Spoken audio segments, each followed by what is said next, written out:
I know I said 9 o'clock, but I'm early. I'm never early, so I'm kind of stoked that I'm early. Hi! I promised another live chat. There's lots going on.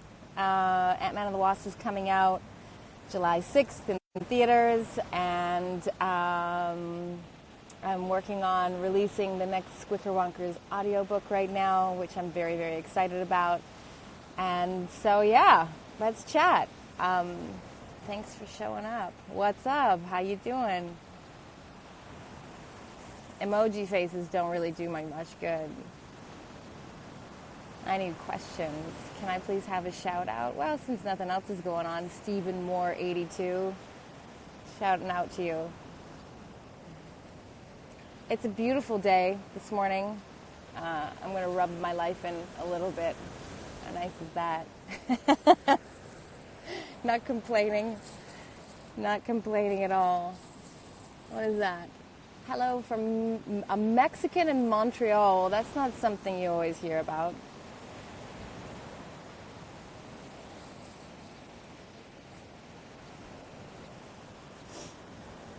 So how many of you guys out there have actually read the first Squicker Wonkers book and know what it is? Or have seen the first Ant-Man movie and know what it is?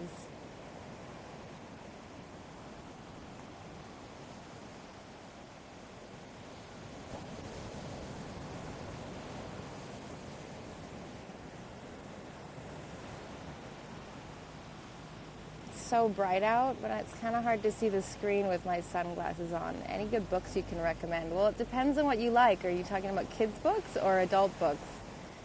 I am really into John Clausen illustrated books right now. He writes the weirdest, wackiest, most beautifully illustrated, kind of awesomely and bizarrely designed children's books. I'm really into those right now. I'm about to start reading probably my 8th Stefan Zweig novel, The Post Office Girl. And my educational reading right now is In the Blink of an Eye, which is a book about editing for film that's supposed to be one of the most amazing books ever written on the topic. So I'm going to check that out. I'm going to try that out. Who's better, Ant-Man or the Wasp? Well, I mean, how did you come up with the name Squicker Wonkers? When I was 14, I wrote the Squicker Wonkers. And I was going through a stage where I was super into Zeus, Dr. Zeus. And I was inspired by the way he would just make up his own wacky and irreverent words whenever he wanted to. And I was like, I want to do that. I can make up crazy, fun words. And so I started making a list of weird words and words that I kind of thought I liked. And one of them was the Squicker Wonkers, and it just felt delicious. It felt so kind of good on my tongue.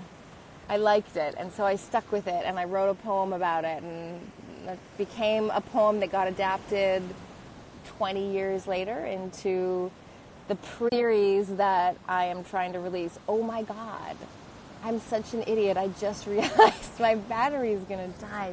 Damn it. I broke my charger 2 nights ago, and God, I've been so irresponsible about charging my gosh darn it, damn it. So I don't know how long this is going to last. I've got 20% battery, but we'll make the best of it while we're here. Who is better, Hulk or Ant-Man? That's a toss-up right there, because those are 2 of my faves. Yeah, definitely 2 of my favorites. Hulk, Ant-Man, Spider-Man's right up there too. I think I like the silly guys, or, yeah, I don't know. But that's a pretty tough call.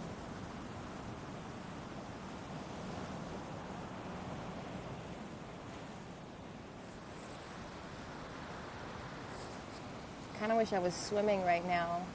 I am happy to be talking to you guys, of course. But the ocean just sounds so good. Calf or Ironman. You guys. My Myers-Briggs personality type. Gosh, my sister knows it. She always does all of those quiz things, and she's always telling me what my stuff is, and I don't think I would. I think I'd recognize it if you told me. Like if you said it out loud, I'd be like, yeah, that's mine. But I don't know.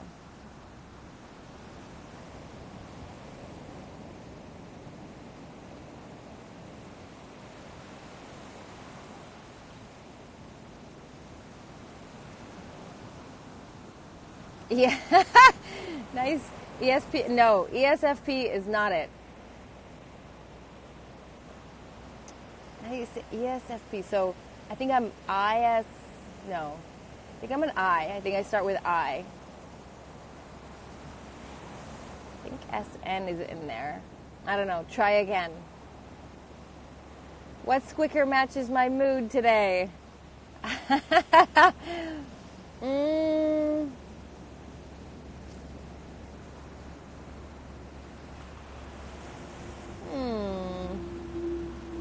My immediate thought was Lorna the Lazy. It's Thursday. The week's almost out. I was up at 5:30 as usual, driving my kid to school or to the bus stop. And I've had a great week, but, I'm always tired at the end of the week. So, Lorna the Lazy. What are your guys' favorite Squicker Wonkers? If you know the Squicker Wonkers, tell me what your favorite is. I'm always so curious because I have my favorites.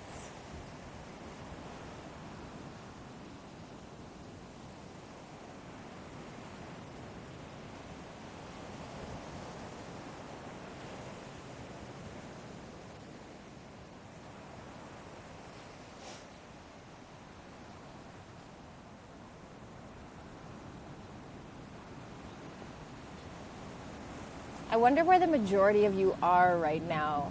I wonder if we could take a poll and figure out where most people are, where they would be. If most of you are here on this continent or if you're somewhere else. Russia. Kate or Taurio? Taurio. Yay, you're from Canada. And I love I like your profile pic. It's cute. Very Canadian.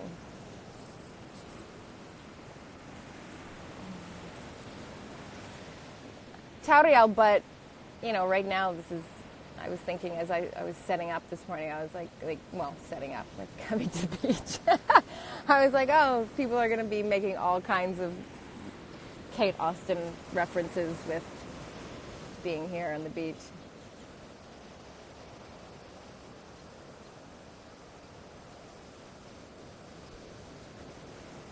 Whistler, Canada, yay!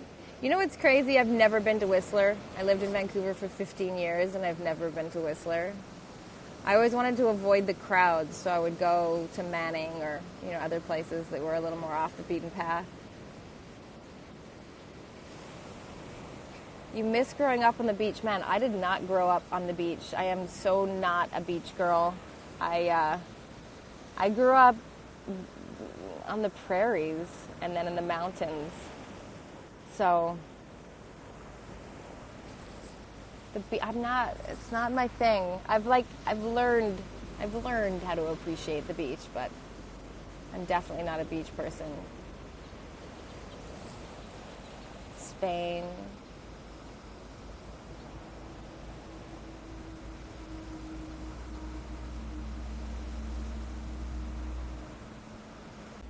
My phone just told me 10%. Well,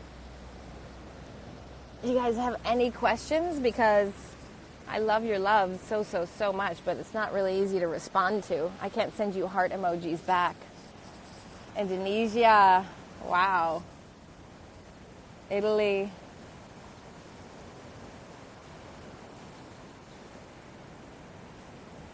Czech Republic.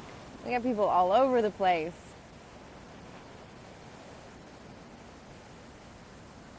The last book I read was Brave by Rose McGowan. And holy cow, what a crazy read that was. Her life story is so intense, and I think it just goes to show you can't judge anybody's circumstances until you know their story. Yeah, me too. I can't see. What excites you? I missed it. A proper and real question. What was your preparation for the Wasp? Well, my preparation for the Wasp, although people probably expect that answer to be like, you know, getting buff and working out and stuff like that, was actually a lot more psychological. It was a lot more mental. There was a lot of thinking that went into kind of who should she be and how should she act and how should she move and how should she look and how should she speak and all those kinds of things. It was interesting because a lot of the time I spent in the stunt hangar was not actually spent working out as much as it was spent standing in front of a mirror and trying things to see like what worked for her, like if she should, how she should move and what shapes she should make and what poses she should make, and that was a lot of it. You know, I spent a lot of time doing that, and that was one of the harder parts of it. How much physical toll does all the training put on your training for the movies? For me, not really enormous, because what's the best piece of advice or quote or mantra you've learned from? These are great questions. We're finally getting good questions. The physical toll of the training and the demands for preparing for a movie is a very small part of it. I would say the smallest part of it. I'm always in shape and I like to stay fit, so it's not like I'm starting from scratch. I'm not starting from nowhere and, you know, trying to move into that. That's just part of my lifestyle. Quote. There's a wonderful quote by, what's her name? Nina Ricci. No. I'm forgetting it right now. It's the thumbnail picture on my Pinterest page, and it says, "I love the woman that I love the woman that I've become because I worked hard to become her." And I read that quote years ago, and I think it really struck home for me that if you really strive to be the best person you can be, and if you really do work hard at being the best woman or the best man that you know how to be, then the least you can do is love that person, even in all of their flaws, because you've worked really hard to become that person. And of course, you're going to keep working hard to become another person and a better person and, you know, keep going. It's not the end to say, oh, I love me and now I'm done. I don't need to grow anymore. But it's acknowledging the work that's gone in already and where you're at today, and respecting that. What was my favorite episode of Lost? The pilot. I mean, hands down, beyond a shadow of a doubt, the pilot. The pilot was so special. It was such a unique moment in television, and we were seeing something on TV that we now see all the time, and it feels really normal in hindsight. And, you know, kids who come to the show today will be like, what's the big deal? But back then, man, you'd never seen anything like that on TV. Nobody had ever spent $30 million on a pilot. It just didn't happen. It was really special, but it wasn't just the production value, the story and the characters and the casting. I mean, everything was pretty magical. Are you gonna punch Ant-Man again? Oh, you have to go to the movie theaters on July 6th and find out. What's your favorite MCU movie? This is a little bit embarrassing to admit, but it's Ant-Man.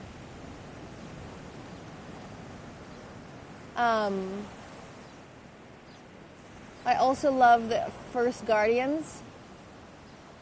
The first Iron Man. And yeah, I think those are my favorite.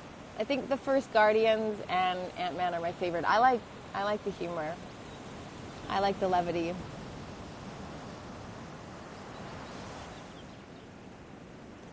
Would you rather be surrounded by fake people who are always positive or honest people who can be unapologetically blunt?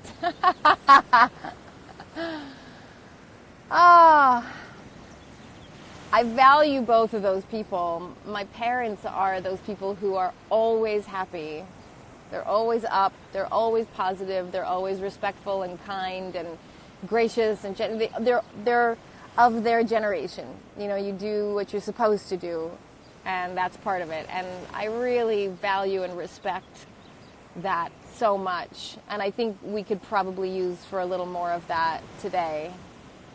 But that said, truth be told, I think the people who I tend to gravitate towards in real life are the people who are brutally blunt and honest. Because I'm pretty brutally blunt and honest, and if people around me can't give it as good as I give it, then there's an imbalance, and then it just feels like I'm a bully, and I don't like feeling that way. I'm very opinionated, and so I'm going to speak my opinions, and I really, really sincerely hope that you're going to speak yours, and that they'll be genuine, and there'll be no pretense, and there'll be no hurt feelings, that we're just two people with different opinions having a conversation. I value discourse like crazy. Where am I from? I'm from Canada. I'm Canadian. I am from Are you coming to Brazil eventually? I'm from the Texas of Canada, Alberta. The oil-strong Texas of Canada. And then I lived in the Vancouver area for years. I was in Brazil a couple of years ago. I'm hoping I'm coming back soon, in the near future. I don't know for sure, though. I'm obviously looking at, because I went there a couple of years ago with the Portuguese adaptation of the Squicker Wonkers, Os Molambólengos. And so now I am looking at, hopefully maybe going back for the release of the second book. And to Argentina. I was in Argentina a few years ago as well, but I don't currently have plans to go back. I really loved Buenos Aires. It was beautiful. You're welcome for You're welcome. You're welcome. You're welcome. And thank you. Have you ever met Rachel Mcadams? I have met Rachel Mcadams. I've even gone for coffee with Rachel Mcadams because she and I are fellow Canadians and we're about the same age, and I've always thought that woman and I would probably make fantastic friends. And so we met at an awards show or something like that. I can't remember. And I was like, hey, we should go for coffee. And she's like, groovy. And we did. And it was grand. She's a sweetheart, a total sweetheart.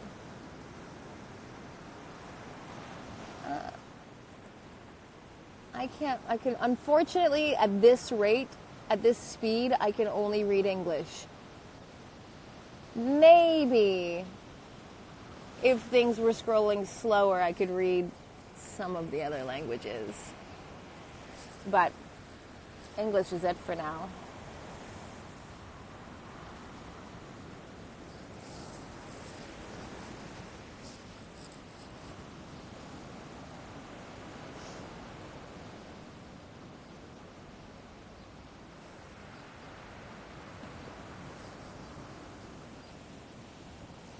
crazy exchange on so I don't think that was the question. I think that might have been a proposal.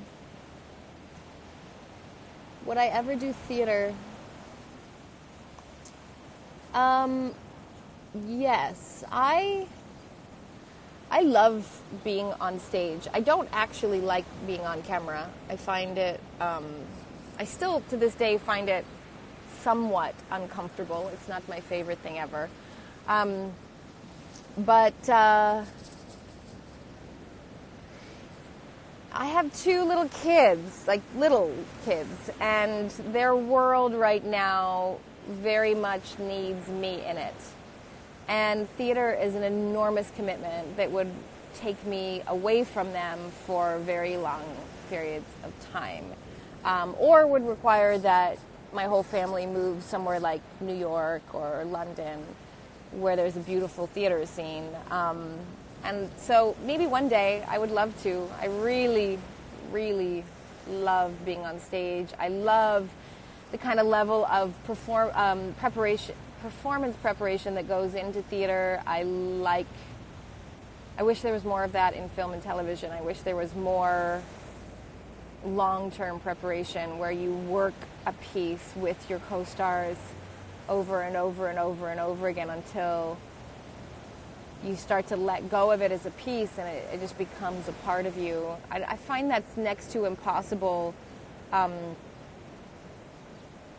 yourself.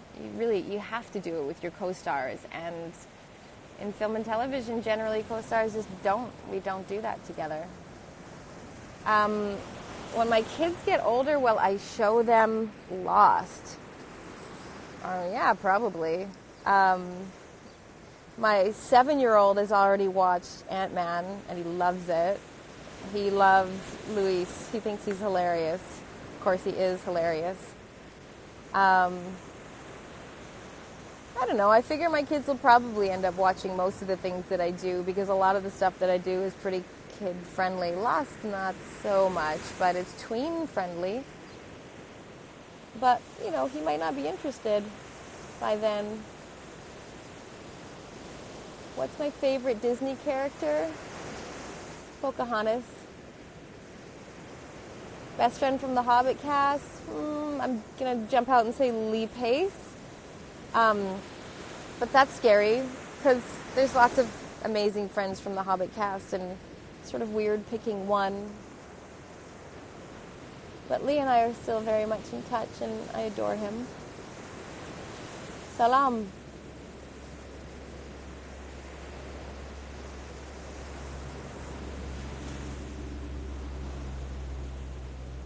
Which island would I not mind crashing onto? Oof, I'd rather not crash onto any island, thanks. But I don't visit islands. I don't spend time on islands, so I don't know.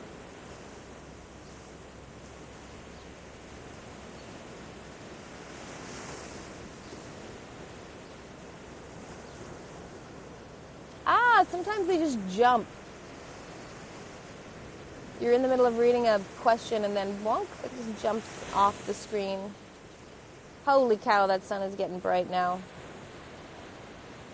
All right, well, I'm down to 1% battery.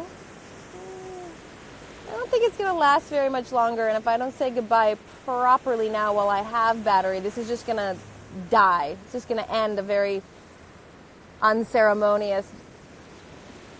in a very unceremonious way. So,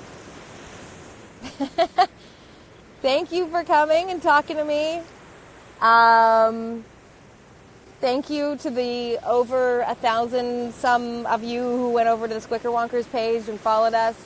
There's so much great stuff that's going to be coming out in the next little while, and I'm so excited to finally be giving you the rest of Selma's story, and then carrying on to give you the stories of all the other bizarre and kooky and creepy Squicker Wonkers. Go to the theaters July 6th. I start my press tour for Ant-Man and the Wasp in less than a month. In like 3 weeks, I'm going to already start my tour. And that means you guys will be seeing the movie so much sooner than you think.